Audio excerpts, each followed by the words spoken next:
Okay, so based on our previous analysis, the levels na tina-target natin played perfectly well. And as for the continuation, ayan, so it went to the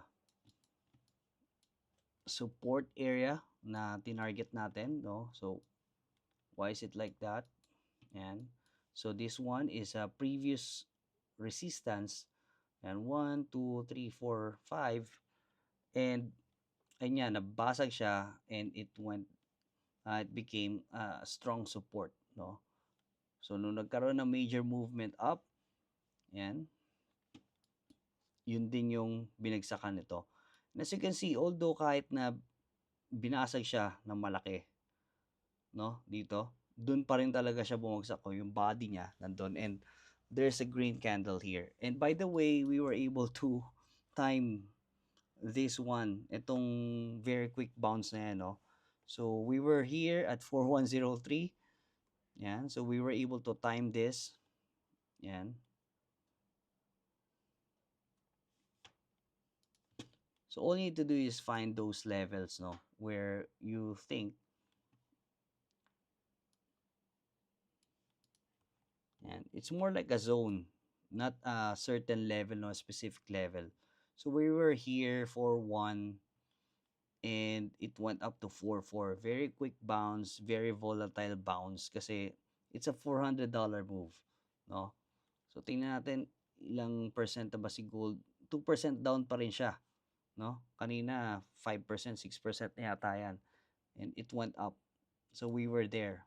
No, we were able to time it pero out na tayo. Yan, nakalabas na tayo dyan sa bounce na yan, and we are still bearish with gold, no? As long as this war continues, and also um, US dollar is the chosen safe haven for this crisis. And this is the channel line that I draw, or on my analysis. Yeah, so it makes sense why we were here. Yeah, so because we were anticipating a very big bounce here, because yun nga, it's near the lower trend line, and also it's within the horizontal support here. Yeah. So what we can expect, yeah, we can expect that it will go up, but it may not go up all the way back here. And but since gold is very volatile, it may, okay, then continue to go down, or with this movement, no, yan, meron din kasi ditong previous support na dun din siya na dun din siya nagkakaroon ng problem going up. So we can expect that it may hit the bottom again, or butasin na niya. So where do we look below? Yeah, we can expect 3907 if this one's got broken. Yan, if hindi siya magtutuloy sa pataas, hindi siya magbabounce pataas, or hahanap siya ng bubutasin dito sa baba, it may go to 3907. Yan. So again, we are still bearish with gold. So as you can see, very very red pa rin siya. So let's go to the lower time frame. Yan. So nababangga na siya dyan. And for me, if I'm going to position, we can expect na, or we can put some sell orders here. Okay.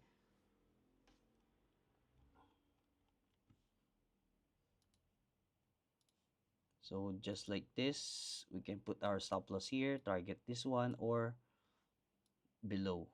And this is gonna give us 2.47 risk to reward ratio. So medyo malaki lang, no? Medyo malaki lang yung move niya. Ayan. So 4.5, sa 4.5 siya nauntog. And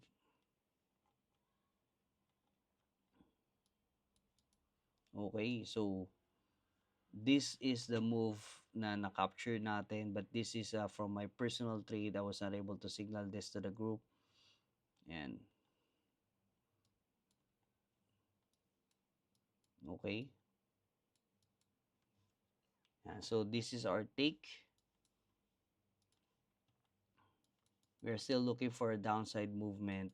And ayun nga, with the US session coming up, it may fulfill the overall bias of this asset, which is bearish.